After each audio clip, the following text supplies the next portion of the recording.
જાણકારી લઈશું। કીર્તેશ, હવાલા કૌભાંડમાં જે વિગતો ખુલી છે તેને લઈને શું અપડેટ્સ?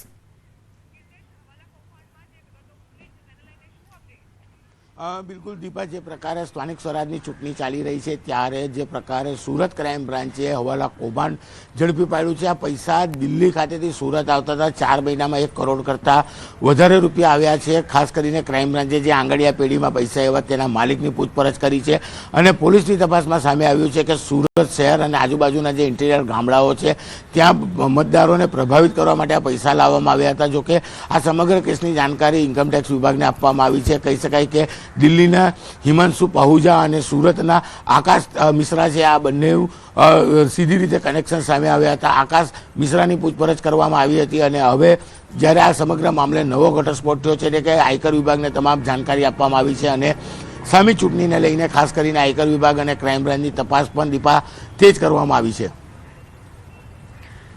આભાર કીર્તેશ જાણકારી આપવા માટે।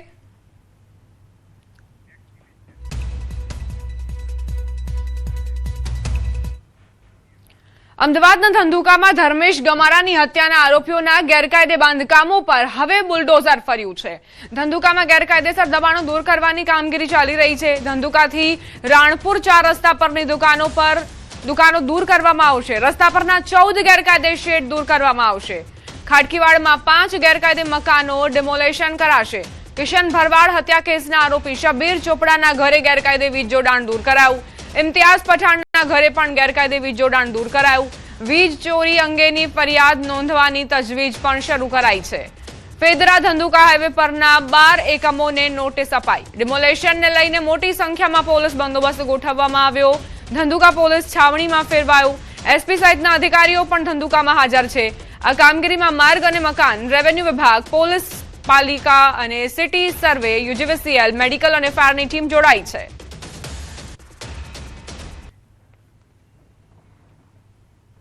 ધંધુકામાં મળવતવાડામાં પાકું મકાન તોડી પાડવામાં આવશે। અભરામભાઈ ઉર્ફે મુન્નો મસ્તાનનું ઘર તોડાશે। ગૌવંશનો આરોપી છે મુન્નો મસ્તાન। અગાઉ ઘર પાસેથી 20 ગાયો પોલીસે મુક્ત કરાવી હતી। અગાઉ ઘર પાસેની જગ્યા પણ મુક્ત કરાવી હતી। આખું મકાન ગેરકાયદે હોવાથી તોડી પડાશે। સંવાદદાતા ઋત્વિજ લાઈવ જોડાઈ ગયા છે, તેમની પાસેથી જાણકારી લઈશું। ઋત્વિજ, ધંધુકામાં કેવા પ્રકારની કાર્યવાહી?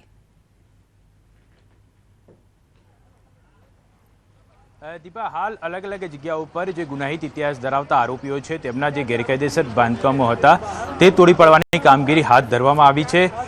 ખાસ કરીને મહત્વની વાત તો એ છે કે જે પ્રકારે ધર્મેશ ગમારા નામના યુવકની હત્યા બાદ આખો મામલો સામે આવ્યો હતો, લોકોની અંદર રોષ જોવા મળ્યો હતો અને જે લોકોની રજૂઆતને ધ્યાનમાં રાખીને અને કાયદાકીય પ્રક્રિયા હાથ ધરીને પોલીસ દ્વારા કડક કાર્યવાહી હાથ ધરવામાં આવી હતી અને હવે વહીવટીતંત્ર એક્શનમાં આવ્યું છે અને વહીવટીતંત્ર દ્વારા આ રીતે જે ગેરકાયદેસર બાંધકામો છે તે તોડી પાડવાની કામગીરી કરવામાં આવી રહી છે। સવારથી જ અલગ અલગ ટીમો બનાવવામાં આવી હતી અને આ ટીમો છે તે અલગ અલગ જગ્યાએ કામગીરી કરી રહી છે। આપ જે દ્રશ્ય જોઈ રહ્યા છો હાલમાં તે આ ધર્મેશ ગમારા કેસની અંદર જે આરોપી છે તે આરોપીનું આ મકાન છે, જ્યાં કેટલોક જે આગળનો ભાગ છે તે ભાગ ગેરકાયદેસર હોવાનું જાણવા મળી રહ્યું છે અને હવે વહીવટીતંત્ર દ્વારા આ જે ભાગ છે તે તોડી પાડવાની કામગીરી હાથ ધરવામાં આવશે।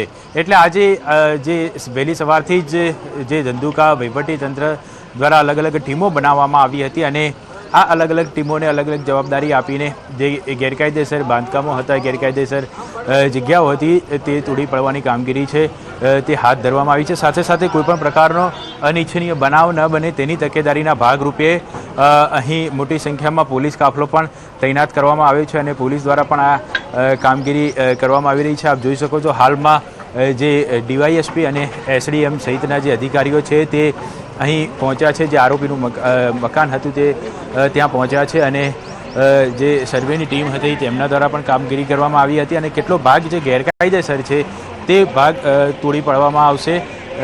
જેસીબી મશીન પણ અહીં મંગાવી દેવામાં આવ્યું છે અને થોડી જ વારની અંદર આ કામગીરી છે તે શરૂ કરવામાં આવશે। ધંધુકા ઉપરાંત અમદાવાદ જિલ્લાની પોલીસ અને ખેડા જિલ્લાની પોલીસ પણ હાલ અહીં મદદગીરી માટે બોલાવી લેવામાં આવી છે, કારણ કે કોઈપણ પ્રકારનો અનિચ્છનીય બનાવ ન બને તેની તકેદારી હાલમાં પોલીસ દ્વારા રાખવામાં આવી રહી છે। ડ્રોનથી પણ સર્વેલન્સ કરવામાં આવી રહ્યું છે, એટલે મહત્વની વાત કરીએ તો જે વહેલી સવારથી જ અલગ અલગ જગ્યાઓ પર આ જે ગેરકાયદેસર એકમો છે તે તોડી પાડવાની કામગીરી વહીવટીતંત્ર દ્વારા કરવામાં આવી રહી છે. જી ઋત્વિજ, મારે એ સમજવું છે કે જે આરોપી છે જેમની પર આ આરોપો લગાવવામાં આવ્યા છે, શું તેમની જ આ પ્રોપર્ટી પર ડિમોલેશનની કાર્યવાહી હાથ ધરવામાં આવી છે કે આસપાસના જે વિસ્તારો છે ત્યાંના રહીશો ગેરકાયદે બાંધકામમાં રહેતા હોય તો તેમની સામે પણ કાર્યવાહી કરાશે? આખરે શું છે આ મામલો? દીપા, જે લોકો ગુનાહિત ઇતિહાસ ધરાવતા હતા, વારંવાર ગુનો કરવાની ટેવ ધરાવતા હતા, તેવા આરોપીઓનું એક લિસ્ટ બનાવવામાં આવ્યું હતું અને આ તમામ આરોપીઓની કોઈ ગેરકાયદેસર બાંધકામ અથવા તો ગેરકાયદેસર જગ્યાએ તેઓએ કોઈ જગ્યા પચાવી પાડી છે કે કેમ, આનું એક લિસ્ટ તૈયાર કરવામાં આવ્યું હતું. ત્યારબાદ સર્વે કરવામાં આવ્યો હતો. છેલ્લા કેટલાય દિવસથી આ કામગીરી છે તે કરવામાં આવતી હતી અને કામગીરી પરિપૂર્ણ કર્યા બાદ હાલમાં આ બાંધકામો દૂર કરવાની કામગીરી કરવામાં આવી રહી છે. એટલે જે લોકો ગુનાહિત ઇતિહાસ ધરાવતા હતા તમામ લોકોનું જે ગેરકાયદેસર બાંધકામ છે તે તોડી પાડવામાં આવ્યું છે. હજી પણ કેટલીક નોટિસો વહીવટીતંત્ર દ્વારા આપવામાં આવી છે અને નોટિસોની જે કાયદાકીય પ્રક્રિયા છે તે પરિપૂર્ણ કર્યા બાદ જો તેમાં કોઈ ગેરકાયદેસર બાંધકામ જણાઈ આવશે તો તેને પણ તોડી પાડવામાં આવશે. એટલે કહી શકાય કે જે લોકો ગુનાહિત ઇતિહાસ ધરાવતા હતા, વારંવાર ગુનો કરવાની ટેવ ધરાવતા હતા, તેઓના ગેરકાયદેસર બાંધકામો છે તે તોડી પાડવામાં આવી રહ્યા છે. જી આભાર ઋત્વિજ તમામ જાણકારી આપવા માટે. તો ધંધુકાથી રાણપુર 4 રસ્તા પરની દુકાનોને દૂર કરવામાં આવશે. જે પણ ગેરકાયદે બાંધકામો ખડકાયેલા છે તેમને હટાવવાની પ્રક્રિયા શરૂ કરવામાં આવી છે. જેસીબી અને પોલીસનો કાફલો અહીં તૈનાત છે. ધંધુકામાં ધર્મેશ ગમારા નામના યુવકની હત્યા બાદ પોલીસ દ્વારા તો કડક કાર્યવાહી કરવામાં આવી રહી છે, પરંતુ હવે વહીવટીતંત્ર પણ કડક કાર્યવાહી કરી રહ્યું છે. આપ જોઈ શકો છો હાલ દ્રશ્યની અંદર જે અલગ અલગ જગ્યાઓ પર ગુનાહિત ઇતિહાસ ધરાવતા આરોપીઓ છે તેઓના જે ગેરકાયદેસર બાંધકામો હતા તે તોડી પાડવાની કામગીરી છે તે જિલ્લા વહીવટીતંત્ર દ્વારા કરવામાં આવી રહી છે. જે અલગ અલગ એકમો હતા તેઓને નોટિસ આપવામાં આવી હતી અને જે કાયદેસરની પ્રક્રિયા પરિપૂર્ણ કર્યા બાદ આ કામગીરી છે તે કરવામાં આવી રહી છે. સાથે સાથે કોઈપણ પ્રકારનો અનિચ્છનીય બનાવ ન બને તેની પણ ખાસ તકેદારી રાખવામાં આવી રહી છે અને અહીં મોટી સંખ્યામાં પોલીસ કાફલો પણ તૈનાત કરી દેવામાં આવ્યો છે. ડીવાયએસપી, પીઆઈ સહિત જે સ્થાનિક પોલીસ છે ઉપરાંત જે આસપાસના જિલ્લાની પોલીસ છે તેની પણ મદદ લેવામાં આવી રહી છે, જેથી કરીને આ કામગીરી દરમિયાન કોઈપણ પ્રકારનો અનિચ્છનીય બનાવ ન બને.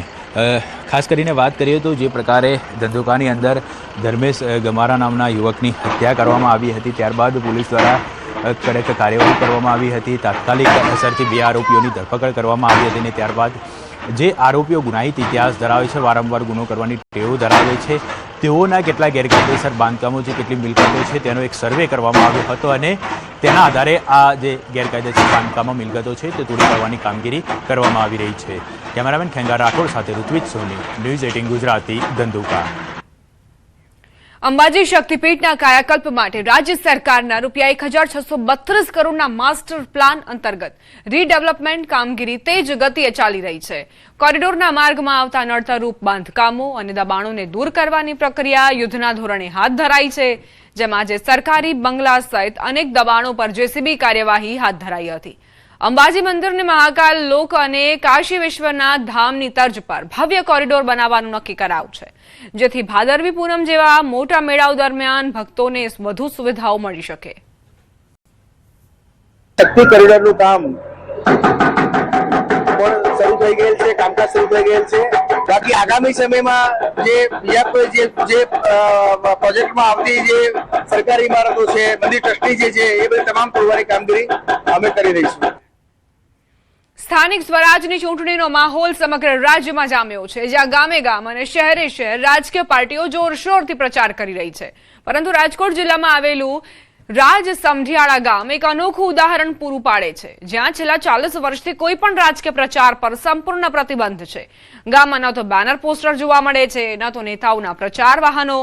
ગામ લોકોએ પોતાની એકતા જાળવવા માટે આ નિયમ બનાવ્યો છે, કારણ કે તેઓ માને છે કે પ્રચારથી લોભ લાલચ વધે છે અને એકતા ભંગ થાય છે. ખાસ વાત એ છે કે કોઈ પ્રચાર વગર પણ અહીં મતદાનની ટકાવારી 96% વધુ રહે છે. પ્રચારમાં આવે એટલે શું થાય, ગામમાં આખું બધું આપણે જે હળીમળીને રહેતા એમાંથી ઓલું થાય, એકબીજા લાલચ આપે પૈસાની છે, ઓલી છે, એટલે એ ગામમાં બગડે. અમે આજુબાજુ ગામડામાં અમે ધ્યાન રાખીએ છીએ, પ્રચાર તો અમે કરવા દેતા જ નથી. બાકી જે વ્યક્તિ સારો હોય એને અમે મત આપીએ છીએ. પક્ષ અમે નથી જોતા, ભાજપ હોય તો ભલે ને કોંગ્રેસ હોય, અન્ય પક્ષો હોય તો ભલે. અમે અહીંયા ગામમાં અમારે એકતા છે કે અમારે પસાર કરવા દેતા જ નથી. એ પસાર નહીં કરવાનું. શું કામ કે ગામની એકતા અમારે વિખાય નહીં. અમારે 11 જણાની કમિટી છે. કમિટી જેમ નક્કી કરે ને એ જ, અને અમારે જે સારો આગેવાન હોય ને એને જ મત દઈ.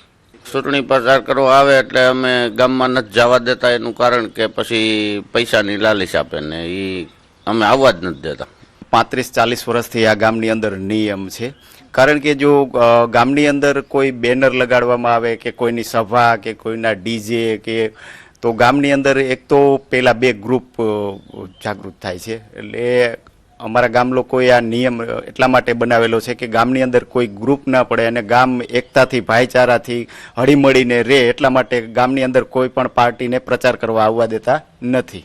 રાજકોટનું રાજસમઢિયાળા ગામ કે જ્યાં નેતાઓ ન તો સભા કરી શકે છે ન તો પ્રચાર કરી શકે છે. છેલ્લા 40 વર્ષથી આ ગામમાં જે રાજકીય નેતાઓ હોય છે તેમને પ્રચાર કરવા પર પ્રતિબંધ બનાવવામાં મૂકવામાં આવ્યો છે. આ ગામને જે નિયમો બનાવવામાં આવ્યા છે તેમાં આ જે 19 જેટલા નિયમો બનાવવામાં આવ્યા છે તેમાંથી આજે 17 નંબરનો આ જે નિયમ છે તેમાં સ્પષ્ટ રીતે જણાવાયું છે કે અહીંયા રાજકીય નેતાઓએ ચૂંટણી પ્રચાર કરવો નહીં. એટલું જ નહીં, અહીંયા એક નિયમ એવો પણ છે કે ગામના લોકોએ ફરજિયાત મતદાન કરવું. આ જે નિયમની ઓલી છે તે યાદી છે તેમાં સ્પષ્ટ રીતે આ જે દર્શાવાયું છે કે અહીંયા મતદાન કરવું ફરજિયાત છે. જે વ્યક્તિ મતદાન નથી કરી શકતા તેમને 51 રૂપિયાનો દંડ પણ ફટકારવામાં આવે છે. જ્યારે પણ કોઈ રાજકીય નેતાઓ પ્રચાર કરવા માટે આવતા હોય છે ત્યારે ગામના લોકોને લોભ લાલચમાં લેવાના પ્રયાસો કરતા હોય છે અને એમના કારણે ગામની એકતાને જે નુકસાન પહોંચતું હોય છે.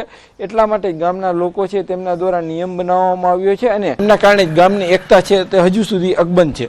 હાર્દિક જોશી, ન્યૂઝ 18 ગુજરાતી, રાજકોટ. સ્થાનિક ચૂંટણી માટે વહીવટી વિભાગની તૈયારીઓ. ચૂંટણી વિભાગ દ્વારા તૈયારીઓને આખરી ઓપ આપવામાં આવી રહ્યો છે. અલગ અલગ વોર્ડના ઈવીએમ ચેકિંગ હાથ ધરવામાં આવ્યા છે. મામલતદાર અને ચૂંટણી વિભાગના અધિકારીઓની હાજરીમાં ઈવીએમની ચકાસણી કરવામાં આવી રહી છે. મશીનમાં કોઈ ટેકનિકલ ખામી છે કે કેમ તેને લઈને પણ તપાસ કરાઈ રહી છે. જે તે વોર્ડના ઈવીએમ મશીન ચેક થયા બાદ તેમને સ્ટ્રોંગ રૂમમાં મૂકવામાં આવી રહ્યા છે.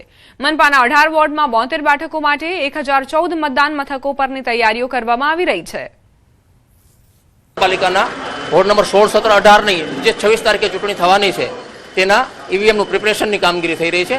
તે અમે ઈવીએમો તૈયાર કરી રહ્યા છીએ. બૂથ ઉપર જેટલા મૂકવાનો હોય ને બાકીના રિઝર્વ કરી અને અમે તમામ ઈવીએમ મશીનો તૈયાર કરશું. અને એ રીતે જે વોર્ડના જે રીતના મતદારો હોય, મતપત્રો હોય છે એમાં બેલેટ પેપરો સાથે તૈયાર કરી ચેકિંગ કરી સીલ કરી અને એને સ્ટ્રોંગ રૂમમાં મૂકશું. સ્થાનિક સ્વરાજની ચૂંટણીને લઈને તૈયારીઓનો ધમધમાટ છે તે ચાલી રહ્યો છે. અત્યારે આ દ્રશ્યો જોઈ શકો છો કે અત્યારે ઈવીએમ પ્રિપેરેશનની કામગીરી ચાલી રહી છે. અહીંયા વોર્ડ નંબર 16, 17 અને 18ના આ જે વોર્ડ છે તેમની કામગીરી જે છે અત્યારે ચાલી રહી છે. આપણે દ્રશ્યો બતાવવા માંગીશ કે જે રીતે અહીંયા ઈવીએમ મશીન છે તેમને ચેક કરવામાં આવી રહ્યા છે. તેમની કામગીરી છે તે હાથ ધરવામાં આવી રહી છે. સાથે જ જે રીતના વોર્ડ નંબર 16, 17, 18માં આવતા અલગ અલગ ઈવીએમ મશીનો છે તેમને યોગ્ય છે કે કેમ તે મશીનની કામગીરીની જે ચકાસણી હાથ ધરવામાં આવી રહી છે. હાલ આપણી સાથે અહીંયા અધિકારી છે જે કામગીરી સાથે જોડાયેલા છે. આપણે એમની સાથે વાત કરીશું. સાહેબ, કઈ રીતના કામગીરી થાય છે, નાકી શું કામગીરી? અત્યારે મતદાન મથકે મોકલવા માટે ઈવીએમ પ્રિપેરેશનનું કામગીરી ચાલુ છે. ઈવીએમમાં બધી સ્વિચો ઓકે થવી જોઈએ. બધી સ્વિચો ઓકે છે કે નહીં ચેક કરાય. કેન્ડિડેટ સેટ થાય. કેટલા મત 16 નંબર વોર્ડ, 17 નંબર વોર્ડ અને 18 નંબર ત્રણેયના સેટ થશે. જે અલગ અલગ મશીનો હોય છે, જે મશીનો મતદાનમાં ઉપયોગમાં લેવાના હોય છે તેની સ્વિચો કામ કરે છે કે કેમ તેને લઈને અલગ અલગ બાબતની ચકાસણી કરવામાં આવી રહી છે. અને હવે જે મત જે છે તે સ્ટ્રોંગ રૂમમાં સીલ કરવામાં આવશે. આગામી સમયમાં જ્યારે ચૂંટણી યોજાવાની હશે એ પહેલા જે છે જે તે બૂથ ઉપર